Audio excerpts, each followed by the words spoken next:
So the signs are out, the fans are out. I've never seen enough position and only 3 points clear of the bottom of the table. Here's their reception.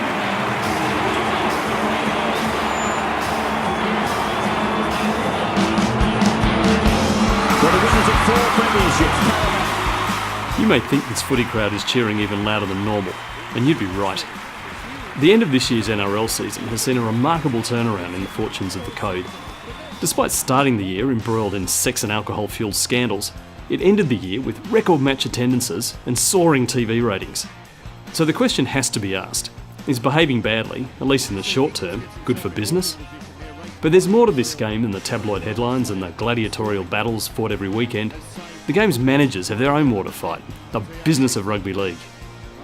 This year, much of the challenge has been how the clubs can be less dependent on poker machines and how they can broaden the appeal of rugby league, while some badly behaving players have been making that task all but impossible. They're also out to retain vital corporate sponsorships while keeping the other footy codes of AFL, rugby union and soccer away from their fans and players. Maintaining 16 viable teams with a range of ownership structures and business models that cover Australasia is quite a challenge. But the code is reinventing itself, working on membership, sponsorship, broadcast rights, merchandising and ticket sales to find its way forward and break clear of the other codes snapping at its heels. The year began badly, and it seemed the season would be a replay of past years. Scandals, headlines and smashed reputations. Saying that I kind of started the rugby league year thinking, oh well, not too much can go wrong this year.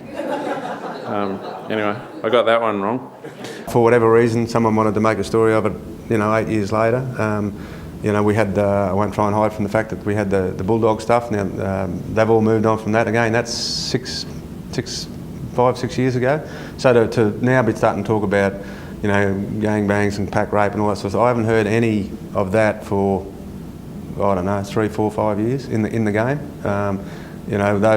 The people that have been involved in those sorts of things have been pushed out of the game, and the incidences now are more like one-off individual type things where someone's done, something wrong and we've had to deal with it.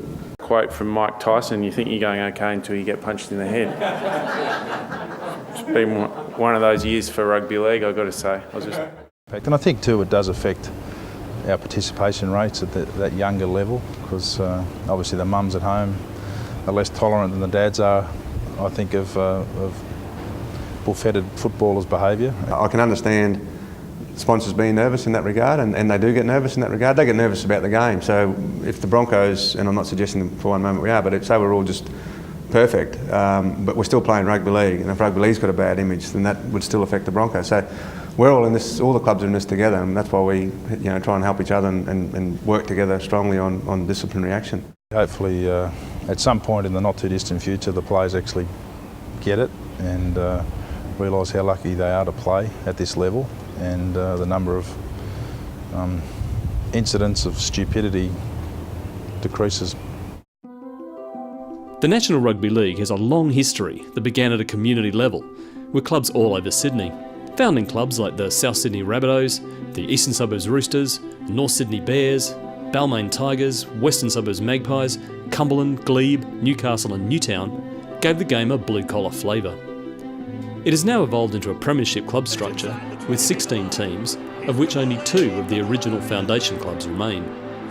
Geographically, the Sydney teams have matched Sydney's population growth. However, parochial issues remain.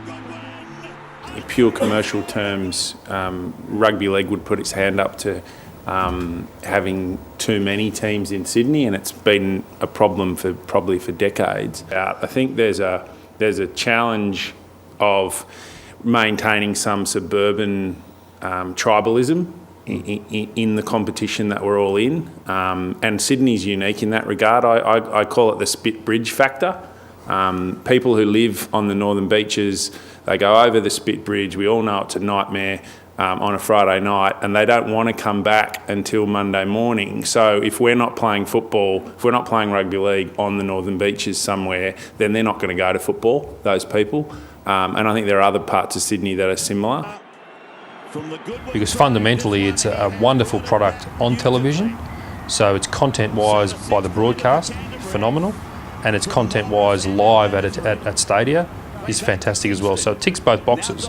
What we have to do as clubs is understand that the experience sitting in your lounge room in the last 5 years watching NRL football has gone like that. It's gone straight up. So with in-house theatre and with digital television, with freeze frame technology, with more cameras, the experience for the punter sitting in his lounge room has gone through the roof. It's probably increased 200 or 300% over the last 5 years.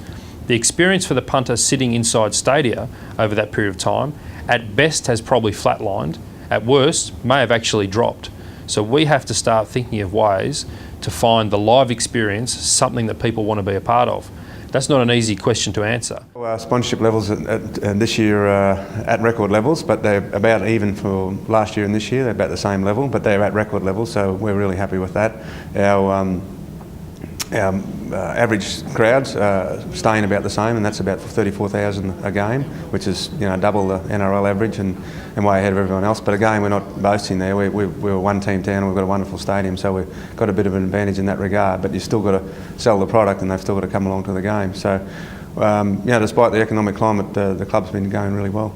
Obviously, the Broncos are one team in a town of 3 million people, but they do put on a good a game day. The big money, the big ticket items, your corporate boxes, your sponsorship and all your business support, they will vary because they will want to be able to take their clientele, and that's why they're corporate supporters, to an entertaining and a well-presented show, if you like. So if it's better value at the Lions, or it's better value at the Reds, or it's better value at the soccer with the Raw, then they will leave quicker than your die-hard fans will leave you. Our strategy document says simply this, that we want to become a very successful sporting enterprise, and we can't base that on the economic fluctuations or the team performance. So at some stage, in any sport, the team performance will fluctuate. What you have to do is try to resonate with your fans to say that the longer term approach to winning and the longer term success of the club isn't just about the wins and losses on the field. We're a few years away from a big TV negotiation. We're in the fortunate position where all of our television and major sponsorship rights come up at the same time. I think that puts us in a position of strength in a bargaining sense, and we need to make the most of that opportunity. I'm confident that we'll do that. Unlike some other sports, we're not speculating price at this stage, but we're certainly going to go into those negotiations very confident that we'll do a great deal. The dependence on poker machines for many clubs looks under threat from a New South Wales government hungry for money from gambling.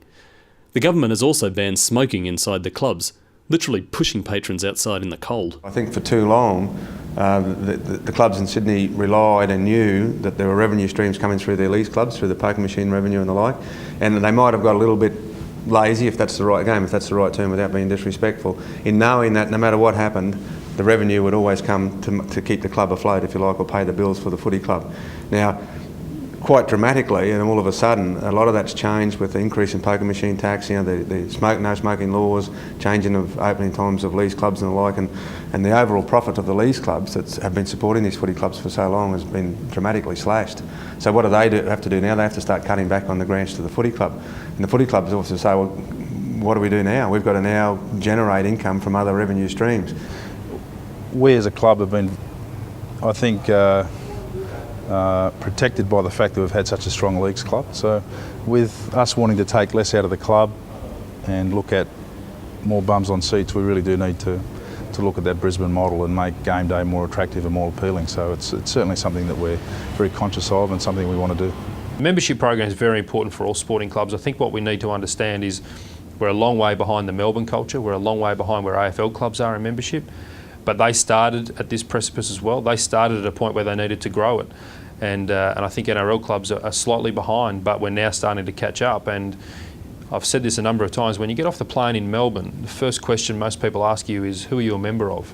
And they'll quite proudly show you their Hawthorn keyring or their Collingwood keyring. And when you get off the plane in Sydney, the first question people say to you is, who do you support? And they're two very different questions.